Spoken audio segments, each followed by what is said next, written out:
한 조용한 영국 마을에 철학을 사랑하는 두 친구 톰과 해리가 살고 있었습니다. 이들은 특별히 엘리자베스 앤스콤의 작품에 관심이 많아서 매주 모여 그녀의 이론을 토론하곤 했습니다. 어느 날 톰은 해리에게 앤스콤 이도 이론을 기반으로 흥미로운 실험을 해보자고 제안했습니다. 해리, 그녀의 이론을 일상생활에 어떻게 적용할 수 있을지 생각해봤어.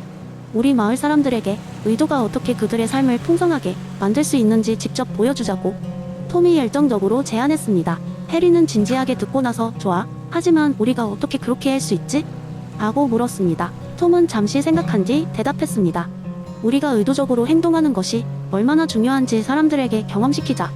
사람들이 자신의 의도를 인식하고 명확히 표현하도록 장려하는 프로젝트를 제안하는 거야. 그래서 그들은 의도적 하루라는 이벤트를 조직하기로 했습니다. 마을의 모든 사람들에게 하루 동안 그들이 하는 모든 결정에 대해 왜? 라는 질문을 던지도록 요청할 계획이었습니다. 그 행동의 의도를 돌아보고 반성하며 결과적으로 그들의 선택이 더 의미 있는 것이 될 수 있다는 것을 보여주고자 했습니다. 그들은 마을의 커뮤니티 센터에 포스터를 붙이고 마을 회관에서 무료 커피와 차를 제공하며 이벤트를 알렸습니다. 예상보다 많은 사람들이 흥미를 보이며 이벤트에 참여하겠다고 약속했습니다. 날이 밝고 마을 사람들은 평소처럼 그들의 일과를 시작했습니다. 그러나 오늘은 달랐습니다. 톰과 해리의 제안대로 그들은 매 순간 왜 이 행동을 하는지 스스로에게 물었습니다. 빵집 주인인 마거릿은 아침마다 구워내는 빵을 준비하며 멈칫했습니다. 그녀는 왜 매일 정해진 시간에 빵을 구워왔는지 스스로에게 질문했습니다. 결국 그녀는 사랑하는 이웃들이 아침 식사로 따뜻하고 신선한 빵을 함께 나누는 시간을 가질 수 있도록 하기 위함이라는 결론에 이르렀습니다. 이 생각은 그녀에게 큰 기쁨을 안겨주었습니다.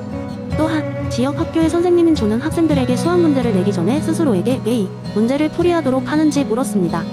그는 단순히 시험 준비가 아니라 학생들이 논리적인 사고를 통해 문제를 해결하는 능력을 키우기 위한 것임을 깨달았습니다. 그제야 그는 자신의 교육 방식에 더 큰 자부심을 느꼈습니다. 이렇게 하루가 지나고 저녁 무렵 커뮤니티 센터에 다시 모인 사람들은 각자 하루 동안의 경험을 나누었습니다. 대부분의 사람들은 단순히 습관적으로 하던 일들이 더 이상 루트가 없는 행위가 아닌 자신의 가치와 목적을 반영한 행위로 변화했다는 점에서 큰 만족을 느꼈습니다. 톰과 해리는 이 프로젝트가 마을 사람들에게 의미 있는 통찰을 제공했다는 사실에 기뻐했습니다. 엘리자베스 앤스콤의 의도 이론이 단순히 철학적 담론에 머무르지 않고 실생활에서 사람들에게 새로운 시각을 제공한 것이었습니다. 사람들은 서로의 의도를 이해하며 더욱 긴밀하고 따뜻한 공동체가 되어 나갈 수 있었습니다. 이후로도 그 마을은 매년 의도적 하루를 열게 되었습니다. 사람들이 매 순간 의식적으로 선택할 수 있다면 그들의 삶이 얼마나 달라지고 풍부해질 수 있는지를 보여주며 이는 앤스콤의 이론이 실생활에서 빛을 발하는 하나의 계기가 되었습니다. 두 번째 이야기, 어느 작은 마을의 도덕과 운의 관계에 대해 깊은 고민을 가진 남자 앨런이 살고 있었습니다. 앨런은 항상 도덕적 운이라는 개념에 매료되어 있었습니다. 그는 버나드 윌리엄스의 이론을 접한 후 일상의 사건들을 그 이론 렌즈를 통해 바라보기 시작했습니다. 어느 날 앨런은 자신의 친구 밥과 함께 도로 정비 봉사를 나갔습니다. 두 사람은 같은 도로를 따라 장비를 세우고 식수와 간단한 간식을 나누며 길고 긴 봉사 시간을 보냈습니다. 그들은 어느덧 마지막 코너에 도착하여 서로 농담을 주고받으며 일을 마무리하고 있었죠. 바로 그때 앨런은 대수롭지 않게 보이는 작은 돌덩이를 발견했습니다. 그는 별다른 생각 없이 그 돌을 도로 밖으로 차버렸고 웃으며 다음 작업을 준비하러 이동했습니다. 그러나 그 도롱길 건너편에서 자전거를 타고 지나가던 아이의 균형을 무너뜨렸고 아이는 경미한 상처를 입고 말았습니다. 다행히 큰 부상은 아니었지만 앨런은 큰 충격을 받았습니다. 그는 자신이 하지 말았어야 할 행동을 무심코 저지른 채 타인의 안전을 위험에 빠뜨렸다는 죄책감에 휩싸였습니다. 한편 밥도 비슷한 경험을 했습니다. 밥은 큰 도구 상자를 옮기는 중이었고 상자에 어느 모퉁이가 그만큼 풀려 있었습니다.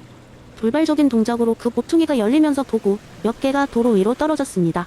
다행히도 그 도로는 그 당시 텅 비어있어 아무도 다치지 않았고 밥은 그 도구들을 금세 주워 담았습니다. 그는 별일 없이 일을 끝낼 수 있었고 앨런과 함께 마을로 돌아갔습니다. 이 두 사건을 통해 앨런은 도덕적 운의 아이러니함을 체험했습니다. 그는 밥의 상황과 자신의 상황을 반추하면서 두 사람 모두 부주의했지만 결과는 전혀 달랐다는 점에 주목했습니다. 앨런은 자신의 작은 행동 하나가 미칠 수 있는 예기치 못한 영향을 다시금 생각하지 않을 수 없었습니다. 앨런은 이 경험을 통해 운이 도덕적 판단에 어떤 영향을 미칠 수 있는지를 더욱 이해하게 되었습니다. 나날이 그는 인간의 삶이 통제할 수 없는 변수들로 가득 차 있으며 우리가 어떤 결과를 맞게 될지 모른다는 것을 깨달았죠. 시간이 흐를수록 앨런은 주변의 일상적인 사건들 속에서 도덕과 운의 관계를 탐구하면서 자신의 판단과 행동에 대해 더욱 깊이 성찰하게 되었습니다. 이러한 경험은 앨런에게 깊은 철학적 통찰을 제공해 주었고 그는 이를 친구들과 마을 사람들에게 재미있는 이야깃거리로 풀어놓았습니다. 이는 도덕적 책임을 생각하며 살기를 고민하는 사람들에게 한편으로는 경각심을, 다른 한편으로는 인간 삶이 복잡성과 이를 받아들이는 관대한 마음을 일깨워주는 이야기가 되었습니다. 세 번째 이야기인 날 어느 작은 마을에 에디라는 이름의 청년이 살고 있었습니다. 에디는 대단한 공상을 즐기는 사람이었지만 실생활에서는 항상 불행해 보였습니다. 그와 대화할 때면 그는 늘 다른 사람들의 말이나 행동 때문에 걱정을 했습니다. 날씨가 좋지 않으면 그날은 무조건 안 좋은 날로 여겼고 친구가 그에게 인사를 건너뛰면 밤새 그 이유를 고민하곤 했습니다. 어느 날 그의 마을에 유명한 여행자가 방문한다는 소식이 전해졌습니다. 이 여행자는 세계 여러 곳을 다니며 다양한 철학적 가르침을 전파하는 사람으로 알려져 있었습니다. 마을 사람들은 그 여행자가 에픽테토스의 교훈을 전해준다는 사실에 큰 기대를 품고 있었습니다. 에디도 그중 하나였습니다. 그는 친구들과 마을 광장에 모여 여행자의 이야기를 듣기로 했습니다. 여행자는 그날 저녁 차분한 목소리로 이야기를 시작했습니다. 에픽테토스는 우리에게 삶을 변화시키는 단순하면서도 강력한 교훈을 남겼습니다. 우리는 현실 속에서 끊임없이 무언가를 통제하려고 하지만 사실 우리에게 있는 통제권은 매우 제한적입니다. 우리는 우리의 생각과 행동만을 진정으로 통제할 수 있습니다. 에디는 그 이야기를 들으며 뭔가 깨달은 듯한 표정을 지었습니다. 그는 돌아오는 길에 친구에게 이렇게 말했습니다. 아, 이제 알겠어. 내가 날씨를 바꿀 수 없는 것처럼 다른 사람이 나에게 어떻게 행동할지 통제할 수 없다는 거잖아. 나는 나 자신과 나의 반응에 대해서만 온전히 책임질 수 있다는 거구나. 며칠 후 에디는 큰 교훈을 얻은 후로 마을에서 가장 밝고 행복한 사람이 되었습니다. 친구가 실수로 약속을 잊어도 그는 그걸 단지 한 번의 실수로 받아들였고 날씨가 굳을 때도 집에서의 시간을 더욱 즐길 방법을 찾았습니다. 마을 사람들은 변화된 에디를 보고 그 여행자가 알려준 에픽테토스의 가르침을 더 깊이 받아들이게 되었습니다. 그렇게 에디는 스토아 철학의 진수를 이해하게 되었고 이는 곧 마을 사람들에게도 큰 영향을 미쳤습니다. 그는 이제 자신의 행동과 생각을 통해 다른 사람들에게도 긍정적인 메시지를 전달했고 마을은 그의 영향으로 더욱 평화로운 곳이 되었습니다. 여행자가 떠난 후에도 에픽테토스의 가르침은 에디와 마을 사람들이 가슴속에 오래도록 남았습니다. 이 이야기는 통제할 수 있는 것과 통제할 수 없는 것을 구분하는 것, 이 가지는 진정한 의미를 이해할 때 모든 사람에게 얼마나 깊은 영향을 미칠 수 있는가를 보여주는 재미있는 일화로 전해지게 되었습니다. 네 번째 이야기 한 번은 에피쿠로스의 철학이 한적한 마을에서 현실로 구현된 이야기를 들려드릴까요?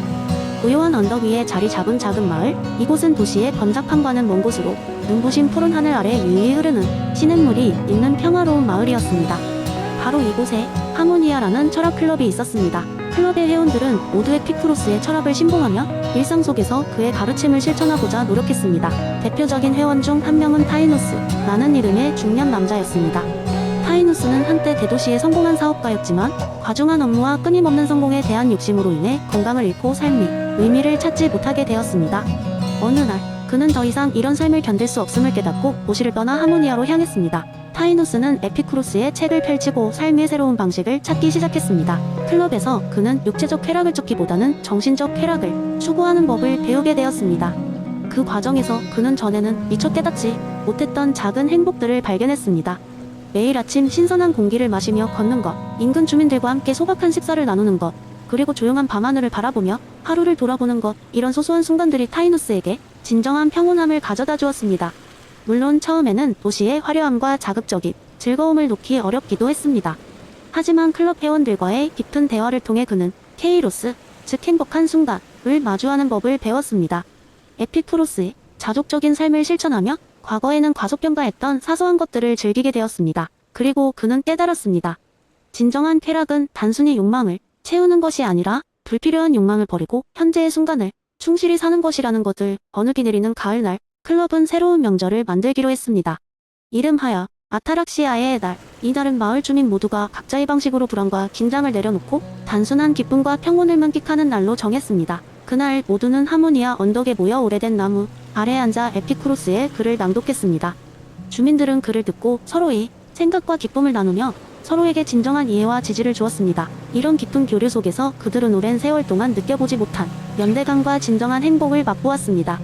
이후로도 아타락시아의 날은 매년 이루어졌고 그때마다 마을 사람들은 조금 더 서로를 이해하고 그들이 가진 것에 감사하며 살았습니다. 그리고 타이누스는 늘 환한 미소로 신입 회원들에게 이렇게 이야기하곤 했습니다. 우리가 찾는 행복은 단순한 순간 속에 숨어있다는 것을 잊지 마세요. 에피쿠로스가 말했던 것처럼 진정한 쾌락은 마음의 평온에서 시작됩니다. 이처럼 에피쿠로스의 철학은 하모니아 마을을 변화시켰고 그들의 이야기는 전 세계로 퍼져나가게 되었습니다. 이 이야기는 우리에게도 현대 사회에서 소소한 것에서 새로운 기쁨을 찾아보라는 교훈을 전해주고 있습니다.